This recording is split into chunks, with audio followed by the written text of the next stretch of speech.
민주당 송영길 전 대표의 서울시장 출마를 두고 오늘도 당 내부가 시끄러웠습니다.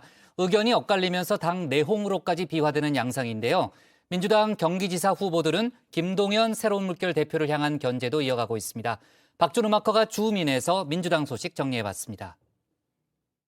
오늘의 톡순 한마디, 지난해 한국 사회를 대표했던 사자성어 아시타비로 마무리하겠습니다.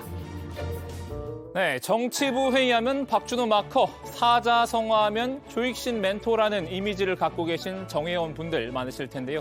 정확히 말씀드리면 전자는 맞고 후자는 틀리답니다.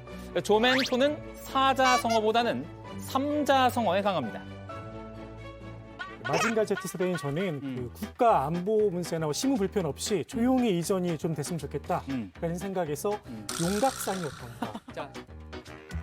조멘토 역시 삼자성어에 특화된 만큼 용산으로 옮길 새로운 대통령 집무실 이름으로 용각산을 제안을 했죠. 저는 개인적으로 용궁이 어떨까 생각했는데 국장이 안 물어보시더라고요. 용각산보다 뭔가 짧고 굵으면서 임팩트 있는 이름이지 않나요? 네, 분위기가 별로 안 좋은 것 같으니 여담은 여기까지 하겠습니다. 진짜 하고 싶었던 말은 제가 소시적에 한자 공부도 좀 해서 사자성어도 꽤 한다라는 얘기였는데요. 그래서 오늘은 1일 사자성어 강사로 나서볼까 합니다. 인물 2명의 소식을 2개의 사자성어로 풀어드릴 텐데요. 첫 번째 인물, 민주당 송영길 전 대표부터 줌인해보겠습니다. 일각에서 저한테 강력히 요청을 많이 하니까 일부 의원들, 청년 당원들, 또 우리 정성 의원까지 막 사줘와서 말씀하고. 네. 송구영신이라는 사자성어가 있습니다. 이 묵은 해를 보내고 새해를 맞이한다는 뜻인데요. 사실 뜻이 하나 더 있죠. 구관을 보내고 신관을 맞이한다는 의미도 있는데요. 하지만 지금의 민주당 상황, 송구영신이 아니라 송구영길입니다. 저는 앞으로 몸과 마음을 추스르고 반구제기의 시간을 갖도록 하겠습니다. 서울시장에 거론되시는 이낙연 전 총리님이나 임종석 전 의원님이나 박주민 의원님, 박영선 의원님, 그분들이 경쟁력이 있다면 굳이 내가 거론될 필요가 없는 거죠. 분명 대선 패배의 책임을 지고 구관인 송영길 전 대표를 보냈건만 불과 3주 만에 신관으로 다시 송 전 대표가 돌아왔습니다. 말 그대로 송구영길인데요. 송 전 대표의 서울시장 출마 소식에 당은 그야말로 내홍에 빠졌습니다. 반 송영길파는 송구영길이 아니라 영길 송구를 외치고 있습니다. 지금 현재 이제 우리 송 전 대표께서 서울에 출마하게 되는 과정과 명분이 국민들 보기에 납득하기 어렵기 때문에 설명을 넘어서 이제 사과가 필요한 대목까지도 있다. 서울시장 출마 선언은 송 전 대표가 송구해야 할 상황이라는 지적인데요. 같은 586 그룹의 김민석 의원의 입에서 나온 말입니다. 김 의원은 송 전 대표에게 출마 명분이 없다고 지적했는데요. 이 명분이 없다 아닙니까, 명분이.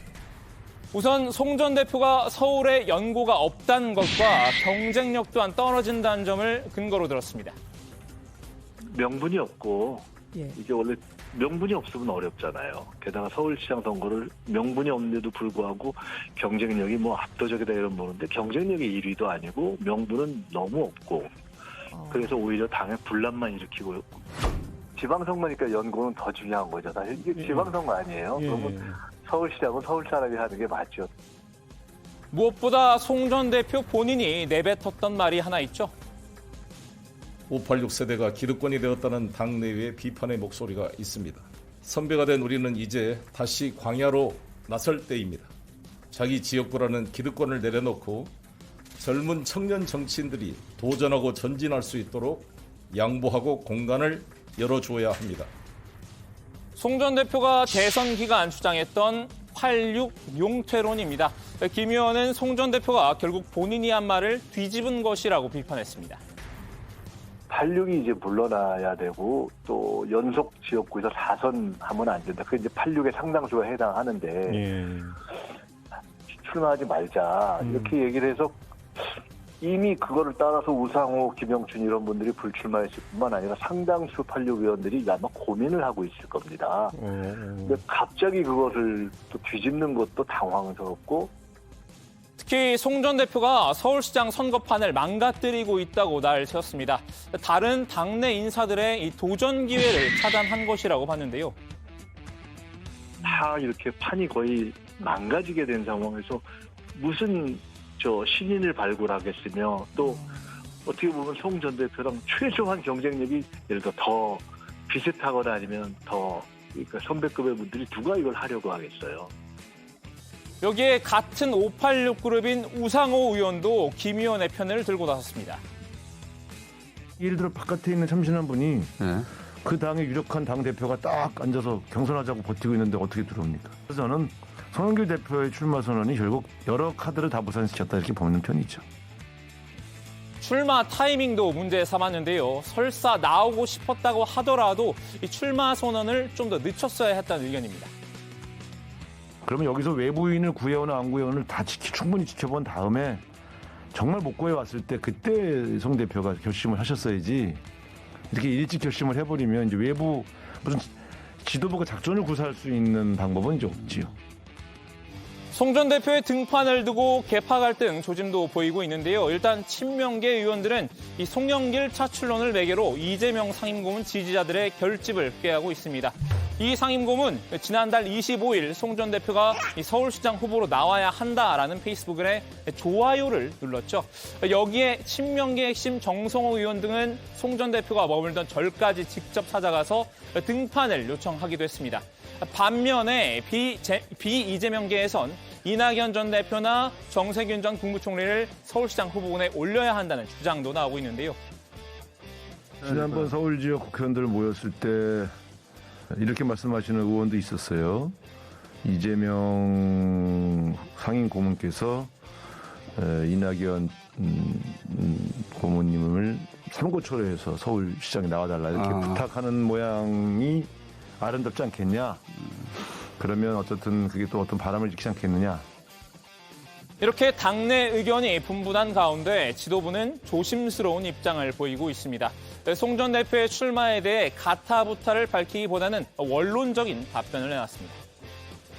홍영길 대표의 그 출마 문제는 본인의 결심의 문제고요. 이번 지방선거에서 승리할 수 있는 후보를 공천할 수 있도록 그 과정을 잘 관리하는 임무를 띠고 있기 때문에요. 그 일에 우선 집중을 해야 된다 생각합니다. 자, 그럼 두 번째 인물로 넘어가 볼까요? 경기도지사 출마를 선언한 그 새로운 물결 김동연 대표인데요. 훌륭하신 분들 많이 나왔지만 반드시 이겨야 되는 선거 지역이고 제가 나가는 것이 가장 경쟁력이 있다. 이렇게 감히 말씀드립니다. 김 대표가 이렇게 자신감을 보이는 이유, 여론조사 결과 때문인 것 같습니다. 실제로 최근 실시한 조사에서 김 대표는 이 범진보 후보군 가운데 20.4%로 1등을 차지했습니다. 그 뒤를 안민석 의원과 염태영 전 수원시장이 뒤쫓고 있는데요. 민주당 지지층 내에서도 김 대표는 33.5%의 지지율로 선두를 달렸습니다. 상황이 이렇다 보니 기존 민주당 후보군들의 마음이 급해지고 있는데요. 이 김 대표를 향한 공세 모드에 돌입했죠. 여기서 오늘의 두 번째 사자성어가 등장합니다. 네, 고금 동연인데요. 예나 지금이나 모습이나 형편이 변함이 없다라는 뜻입니다. 김동연 대표를 공략하기 위한 안민석 의원의 전략이 바로 이 고금 동연입니다. 안 의원 한때 최순실 국정농단 사태 국정조사에서 맹활약을 펼쳤었죠. 제가 미우시죠? 네. 인간적으로는 미안하게 생각합니다. 괜찮습니다. 개인적으로 저를 미워하지는 마십시오. 성실하게 답변드리겠습니다. 성실하게 답변하세요. 자, 그러면 이 300억이라는 이게 헐값입니까? 지금 검찰 조사 중이고 이 청문회는 검찰 조사 중인 사항도 다 답변을 하도록 돼 있어요. 아니 정말 검찰 조사 아직 50도 안 된 분이 이 어른들 앞에서 이 국민들 앞에서 그런 식으로 조롱하는 듯한 그렇게 자 장충기한테 보고를 받았을 거 아닙니까? 정말 몰랐고요. 의원님. 그럼 300억도 그냥 써 장충기 이자를 회고시켜야 될 거 아닙니까? 국민 여러분들께 회장님. 네, 고금동연한 안민석 의원, 이번에도 김동연 대표와의 비교 우위로 국정농단 카드를 꺼내들었습니다.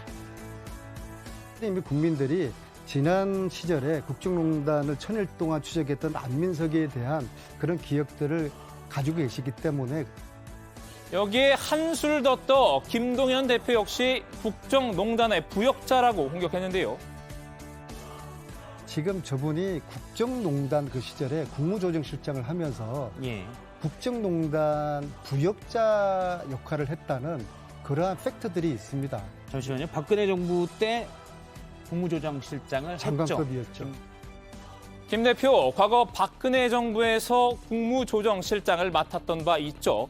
그 당시 김 대표가 국정농단에 개입했다는 주장인데요. 다만 안 의원은 정확한 근거는 밝히지 않았습니다.